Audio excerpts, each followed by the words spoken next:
Hello, welcome to another segment. Well, this is the first segment of TGIF Talks with Sojourner. I am Sojourner. Um, Again, just this is something I'm going to be doing every Friday. Just having some conversations about just different topics that some of us may deal with in today's generation, dealing with mental health and just different societal issues that we deal with, or just cultural phenomena that we observe in our society. So just again, this is TGIF with Sojourner, and welcome everyone. So today's topic is going to be something that just was brought to my heart. Is just the concept of being the black sheep. What does that mean? What does it mean to be the black sheep? So just from understanding, the black sheep to me is just someone who's labeled or demonized for just being different. It could be within a family, within a group, or just within a institution. You're the black sheep because you question the status quo of how things are, or you question how other things, just you just question things. You question the status quo of things. You question the the norms of things, even though, because it just doesn't make sense sometimes. So again, that to me is the definition of the black sheep.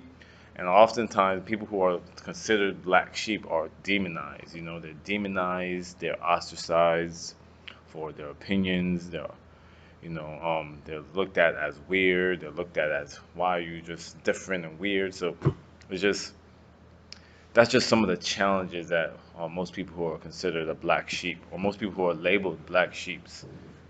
This is often seen in families, where sometimes there's a certain pattern of how things are, and maybe you're just that one person who, or that black sheep is that one person who, just questions the way things are done, but then they're labeled as a black sheep by all their relatives.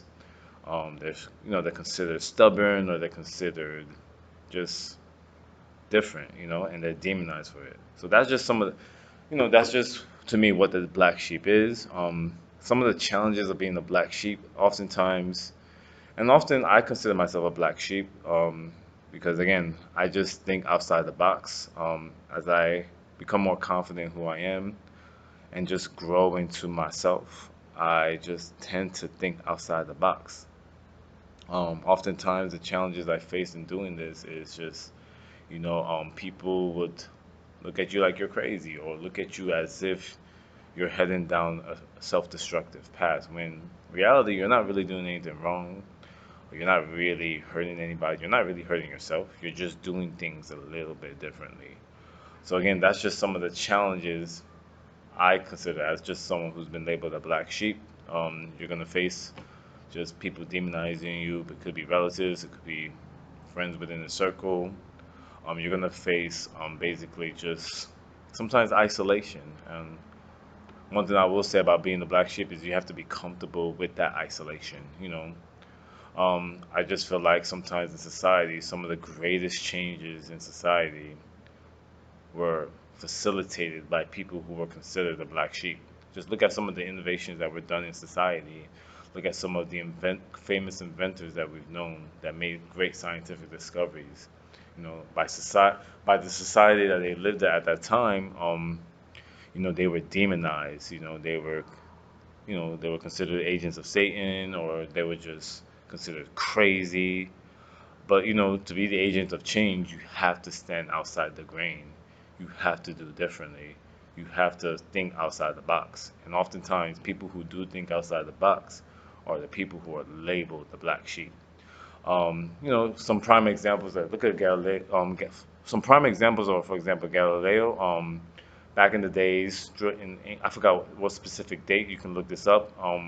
You know, the society he lived in at the time considered the Earth to be the center of the universe, but through scientific discovery and scientific inquiry and analysis, he proved that the Earth wasn't the center of the universe. That it's just part of a solar system, and he was demonized for that. Because that was the perspective of society at the time.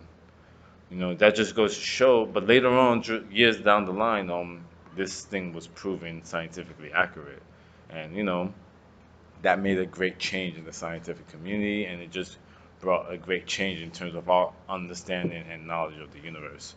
So in that regards, sometimes it may be isolating. Sometimes you may be demonized for being the black sheep, but It's just something that comes with the territory. Some solutions as to dealing, some solutions to just consider when dealing with the aspect of being a black sheep is just, you have to be comfortable with being isolated. You have to be comfortable with being alone, because a lot of times your opinions will alienate you from other people. It could alienate you from family. It can alienate you from friends, from people, but you have to be comfortable being alone. You have to be comfortable just staying true to who you are. Um, and there's freedom that comes with being yourself. And just like, with being the black sheep, you just have to be willing to play that role in order to be free. Sometimes to be free, you have to accept your role as a black sheep of your family. You have to accept your role as a black sheep of the society, because you're given a great responsibility by having that thought process, because you never know, you could be a generational curse breaker. You could be a person that ends the cycle of toxicity that's seen in your family, or in your society. So just stay strong, and just like, always just find also a community of people that also have similar mindsets. I mean, don't be a follower, but just, share your ideas with other people, have logical discourses or discussions with people, and things will eventually make sense if you have conversations with people. But that's all I have to say today, and good night.